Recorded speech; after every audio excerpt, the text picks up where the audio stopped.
What's up, guys? What's up, YouTube? Welcome back. Another race video here for you. This one is from the Commercial Street Criterium.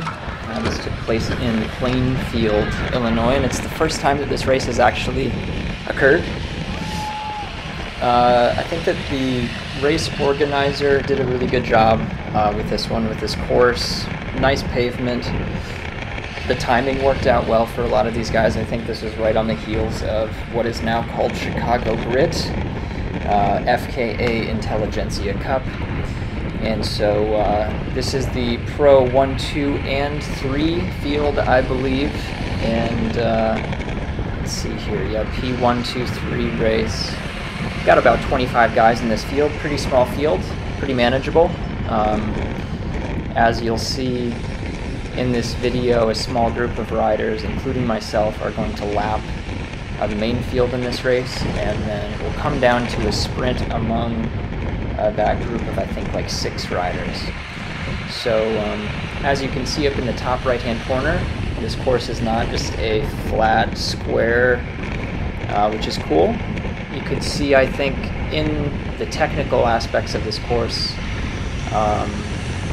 you know, who did and who did not have like the technical skills necessary to be able to take these corners at speed or on the limit. And so yeah, in this early stage, some of the guys that I'm seeing here, we've got the twins, the White brothers, and the ABD kids in the dark blue.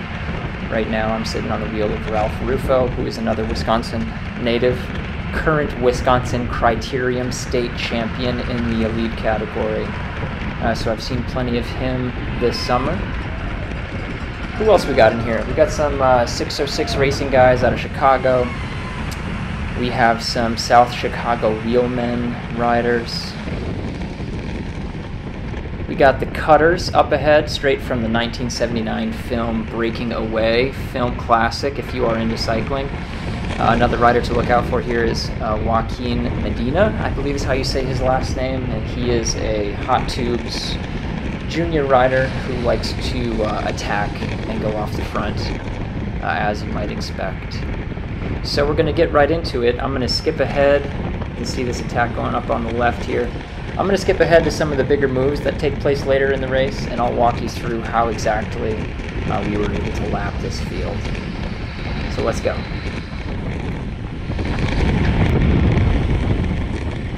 So we are picking things up here roughly 15 minutes in. This is a 60-minute crit. And as we come through the finishing straight here, you're going to see an attack that goes up on the left that I wanted to show you. These attacks usually happen when things start to fizzle out on the front of the race. If you take a look up the road here, we're doing like 25 miles an hour. Definitely have taken the foot off the gas. We've got Ralph Rufo seated attack on the left. This draws out one of the White brothers, one of the ABD guys, as mentioned. So that kind of strings things out. We got Joaquin sitting in the third wheel. And here is the other ABD rider in front of me. So those two guys, they actually are Masters aged riders like myself. Super smart, super savvy, and I'm not going to make a highlight video of a race that I did earlier, but the cover photo, as you saw, me wearing the Stars and Stripes jersey, I'm sure, that was from actually the Masters race, which took place earlier. Plainfield, Illinois, I think for me was like a 3.5-hour drive, so they had prize money on the line for the Masters race and for this pro race, and so I registered for both. And these two brothers, these White brothers, they also did both races and were able to sort of 1-2 punch me, big target on my back now wearing that jersey, and as would be expected. And one of them was able to get away eventually, and so I took second in that earlier race. So those guys being off the front are definitely ones to watch. And so we're going to keep going here, and I'm going to show you exactly when the move that would end up staying away actually goes.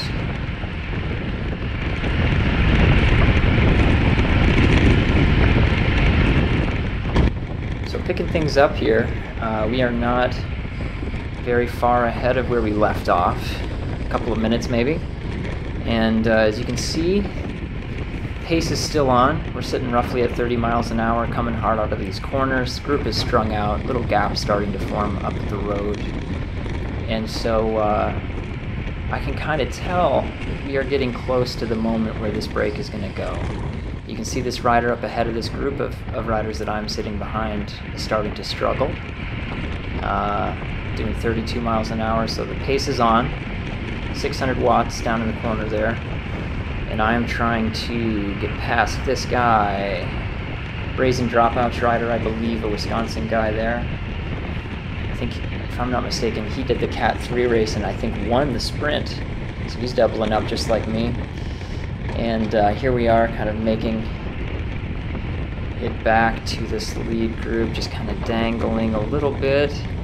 And so this pace coming off, just like I said before, you know, this is a pretty opportune moment for another rider to attack, so we'll see if that is what is going to happen here. Looks like it. Rider up on the right, it looks like Ralph Ruffo again. Just tearing it up there, putting out the watts. Here I go, not trying to get stuck behind these dudes on the corner.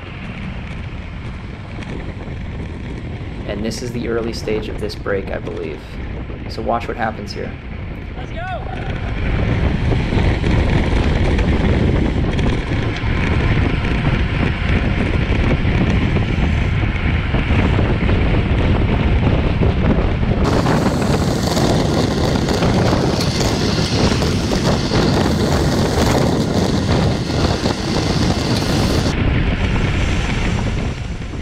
So as you can see, Ralph is still on the front. We've got another attack coming here on the right and left at the same time. So it wasn't enough to break the elastic, as they say. This main group is now kind of swarming again. So I'm going to try and make sure that I can latch back on here. And so, so break not yet formed. That is like attempt number 1, I would say. We're getting close.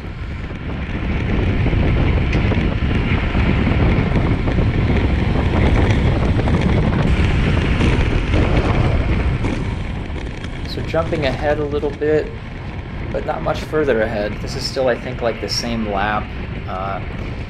You can see the pressure still on up here at the front. Doing like 33 miles an hour, sitting on the wheel of this Cutters rider, who I assume is from the year 1979 and is a Hoosier from Bloomington, Indiana. But I'm going to point something out here. You see this rider in front of me going a little bit faster than the bunch on the right. I'm going to follow him through this corner, and this is something that that you will see me do in other places throughout this video, and in general, if possible, is to basically like get ahead of the bunch before you go through the corner.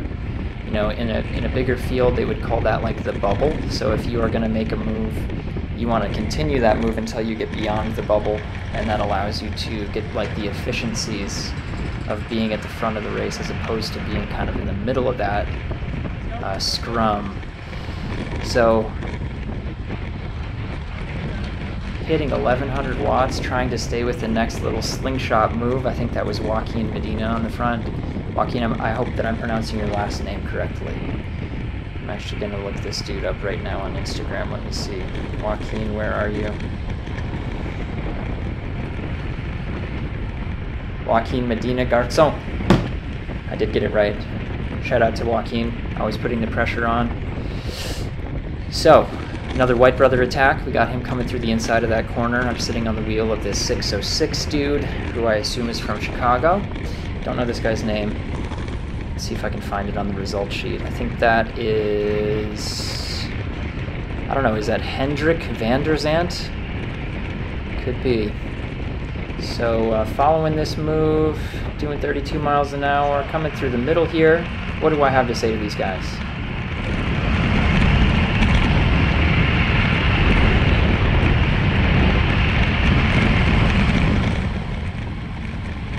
Well, I guess I didn't really have to say anything. So I'm keeping the pressure on, taking it up at the front here, pushing the pace. Again, this is another opportunity where maybe having a rear-facing camera would be nice, but break has been formed. So we got this Triple X rider, one of the White brothers, Joaquin Medina. Who else we got? There is Ralph Rufo coming through. And this Triple X rider, who I think I know his name is Jacob. Is it Kuchik? Seen this guy plenty of times out at the races in the Midwest this summer. So that is 1, 2, 3, 4, 5, 6, including myself. And this is the break of the day. So the breakaway has been formed. We are cohesive. We're going to work together over the course of the next, I don't know, 30 minutes, I think is what we have remaining in this race. And as mentioned, we are going to lap the field eventually.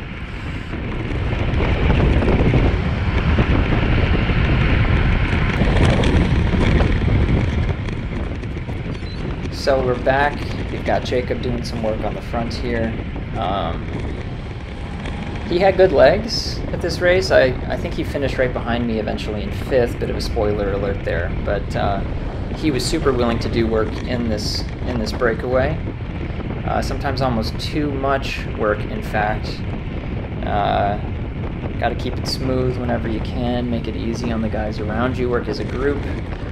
But you can just now see the tail end of the main group up ahead. Jacob's given us the universal hand sign to rotate.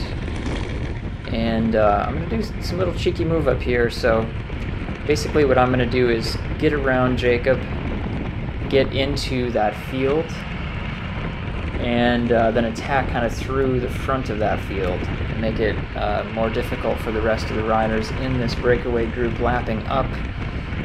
Things get kind of chaotic whenever that happens, you know. One of the things that I was worried about originally was the other of the White brothers being in this main group that we are about to lap, so he would have a teammate, and that would be difficult to beat them in a sprint if they're working together. But as I would find out later, there is another chase group sort of in between this group that we are catching and ourselves, so they're sort of in no man's land here. But we're about to make the catch and check this little cheeky move out as I described it.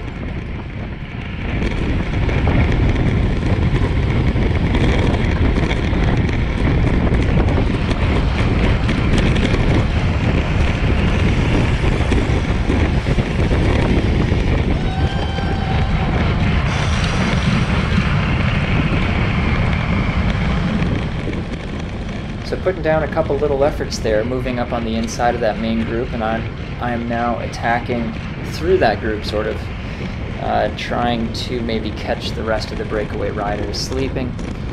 I also have one guy up here, as you'll see, sort of dangling off the front, so I'm going to catch him and get a moment's of respite on his wheel. What I kind of wish I would have done here is just attacked again over the top of this rider. He's not fully committed, as you can see. Not sure if there's anyone behind me. I would have known in the race. Now I'm pulling off to the side. So I think that move was essentially being shut down by the other riders. I did not catch them sleeping, in other words. And here's Joaquin throwing another haymaker. So again, we're pretty late in the race at this point, and so yeah, things are starting to get a little bit more aggressive, I guess you could say. And so we'll take you through these final few minutes of the race.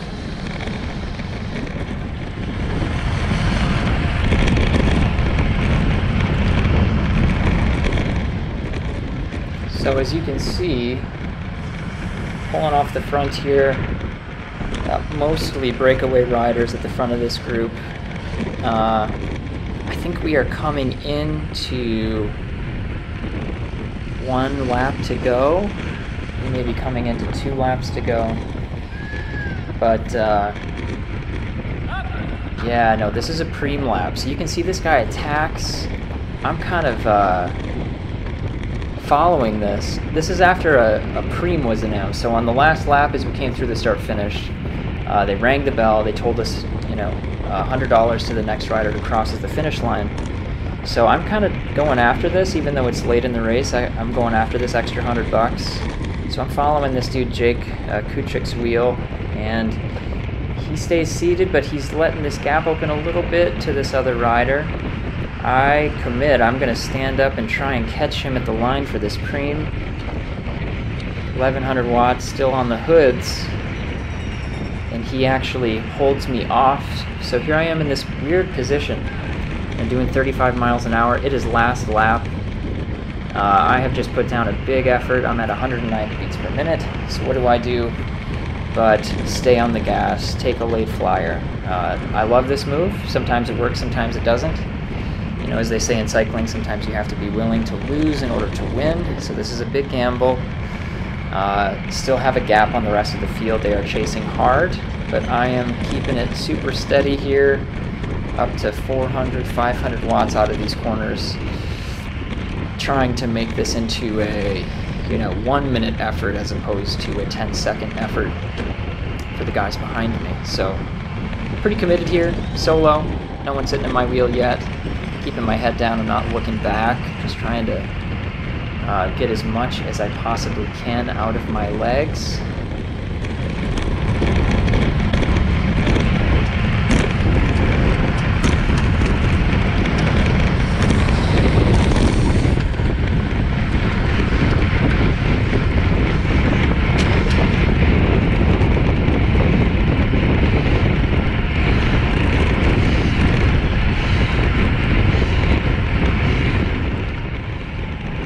So, Ralph takes the win. Time to sprint to perfection. My late flyer does not survive. So, hope you enjoyed this video. Want to share with you not only moments of success, but also moments of, let's say, quote-unquote failure. As always, thank you for watching. Hope to have more content for you soon. You guys know the drill. Like and subscribe. Check out our sponsors in the description. We'll see you on the next one.